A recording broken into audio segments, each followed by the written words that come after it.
I was just a child during the civil rights movement, and growing up in New York City meant that I did not have the same experience of Jim Crow laws as my people in the South experienced.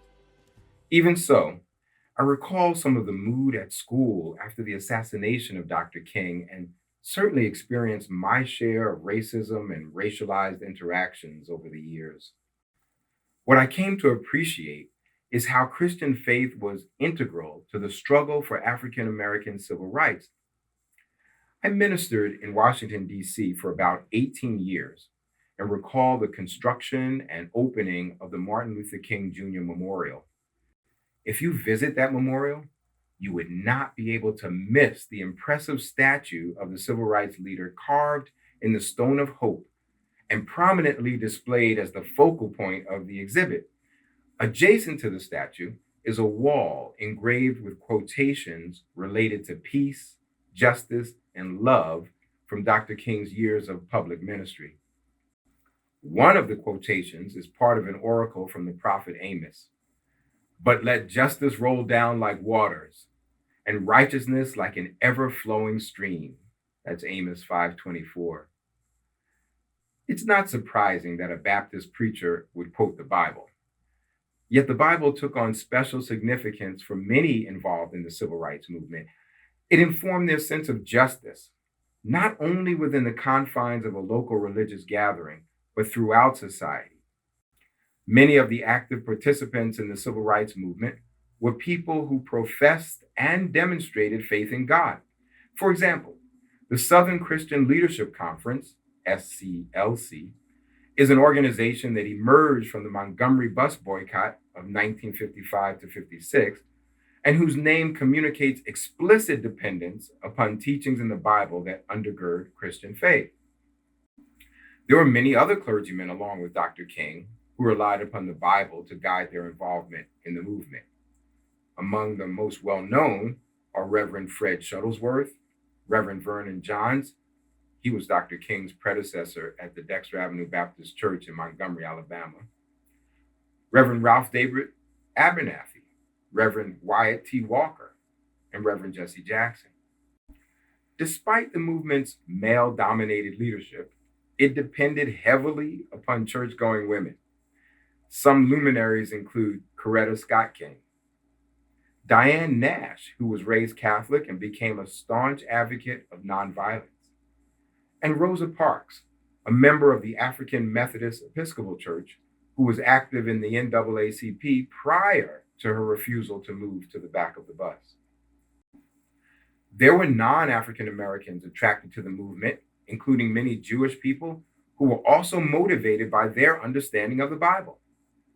What is telling and difficult for some people to grasp in our time is how reluctant many white Christians were to embrace the work of Dr. King and others in the movement. Now, in our time, we celebrate Dr. King with a few benign quotations, but he was a staunch opponent of America's tendency to exploit and America's tendency to fixate on violence. Many Christians did not like Dr. King. He was feared by politicians and surveilled by the FBI. Many of you probably know that Dr. King's famous letter from a Birmingham jail was written as a response to white clergy who tried to dissuade the activism of King, even referring to members of the movement not from Birmingham as outside agitators. History has shown how so much of Dr. King's writing, even in that letter, is relevant for today. There are many quotable sections of that letter, but right now I draw attention to one part that might haunt Christians who think that they are allies with people of color in the fight for racial justice. Dr. King writes, I must make two honest confessions to you, my Christian and Jewish brothers. First, I must confess that over the past few years, I have been gravely disappointed with the white moderate. I have almost reached the regrettable conclusion that the Negro's great stumbling block in his stride toward freedom is not the white citizens' counselor or the Ku Klux Klanner, but the white moderate, who is more devoted to order than to justice, who prefers a negative peace, which is the absence of tension, to a positive peace, which is the presence of justice, who constantly says, I agree with you in the goal you seek, but I cannot agree with your methods of direct action, who paternalistically believes he can set the timetable for another man's freedom, who lives by a mythical concept of time and who constantly advises the Negro to wait for a more convenient season. Shallow understanding from people of goodwill is more frustrating than absolute understanding from people of ill will. Lukewarm acceptance is much more bewildering than outright rejection. Those are indeed tough words for some people who act as if disrupting the status quo is too jarring for our society. Dr. King mentions the paternalism of the so called white moderate, and to a degree, that reality is still present. In my decades of ministry, I've met white Christians who certainly do not want to be associated with the ugliest racist groups, but act as if they know what is best for marginalized people. There's a tendency on the part of even well meaning white Christians to talk more than listen, to dismiss voices that might sound too angry to them, or to explain away racist actions on the part of people they know. I've plenty of my own stories of some white Christians prepared to inform me of what it means to be Black in America. But I don't want to make my brief talk here solely about Dr. Martin Luther King Jr., and certainly not about me. I want to focus on the larger point that many African American Christians read the Bible through the lens of God's liberation, not only in the civil rights era, but even when under the yoke of slavery.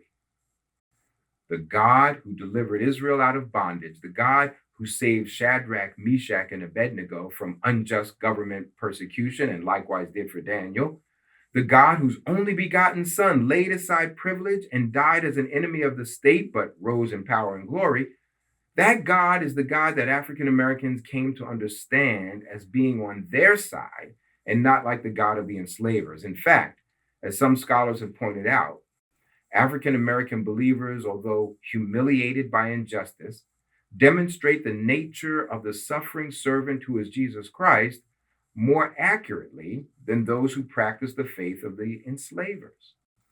The model for Christian faith comes not from the powerful clamoring for attention, success, and notoriety, but from the humble, marginalized, faithful, who stand against injustice, not with the carnal weapons of the world, but with tenacious faith. The late activist, Representative John Lewis, congressman from Georgia, wrote a memoir of the civil rights movement entitled Walking with the Wind. In a chapter that focuses on the escalation of public protests during the 60s, Lewis discusses Birmingham, Alabama, and he writes, while King was in jail, Reverend James Bevel was busy organizing and training a huge army of Birmingham's children. He went into local Black schools and churches to teach hundreds of teenagers the techniques of nonviolence. Notice that phrase, while King was in jail. It stands out to me. The most famous icon of the civil rights movement is Dr. King, but there was a time when Dr. King was not out on the street, but in a jail cell, and the movement did not stop.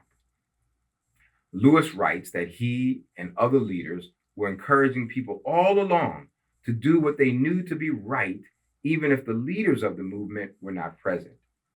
Lewis also wrote this: you don't have to wait until Roy Wilkins comes to Jackson. You don't have to wait until Martin Luther King comes to Macomb. You can do it yourself. There is no more powerful force than you. There is no leader as powerful as you if you pull together. That sentiment is an echo of some of Paul's teaching to the church in Philippi back in the first century. The civil rights movement did not stop when Dr. King was in jail because people had learned from him and others. In a similar way, Paul admonishes the church in Philippi while he was in prison. What Paul says in Philippians reminds me of what happened in Birmingham.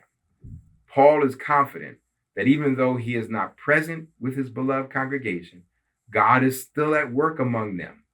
God will complete the good efforts that already began. God will operate through people who are willing to work together, pray together, and love each other. The civil rights movement reflects biblical teaching from Exodus, the prophets, New Testament letters like Philippians, and many other passages in Scripture.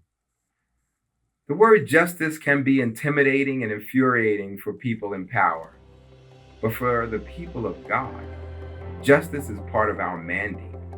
We are the people who strive for justice to thunder down like a waterfall.